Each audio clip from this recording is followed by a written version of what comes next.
ងព្រួយព្រឹកឡើងអមតោឯមួយអាចឆ្លេឆ្លាក៏រងឲ្យគេជួយឲ្យអស់លុយចាច់ជាអ៊ីចាព្រួយទោះបីខ្ញុំដើរសិលលេក៏មិនដែលចេះបោកគូស្រីគេត្រឹមគេយកឡងសេមួយពេលចុងក្រោយបាក់ចំតែសង្សារគេគេថាខ្ញុំមកដោយប្រុសព្រៀនទេ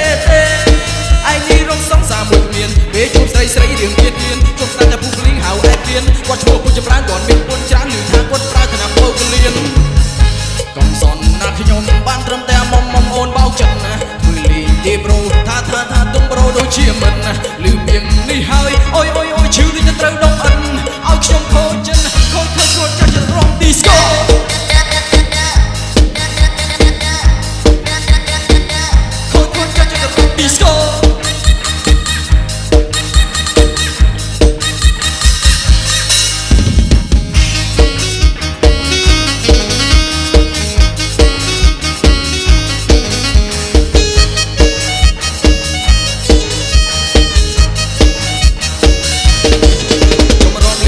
បងធាពេលដងកំពុងតរងងារមានរឿងនិយាយក្នុងចិត្តឲ្យអស់ប៉ុន្មានចិត្តបងមកលើហៀចូលឆ្នាំទៅព្រៀនខ្លួនមួយចង់ផឹកយំនេះបាក់ពីប្រាប់ឲ្យតើទៅខ្ញុំតែចេញលុយហាងនាងអង្គុយមកបានតែចិត្តគ្នាមើលនាងរំកំពុងពីសក់វីបរញ៉េរញ៉ៃស្រីនាងរំឲ្យដូចជាលេងឡោដូចផងពេលបោះឲ្យដូចលោកថ្មីមើលមាត់នាងឲ្យដូចចង់ខកឲ្យដូចឆ្លាតត្រីមើលពីជើងរហូតដល់សក់សំលេសសំឡោដូចថ្មី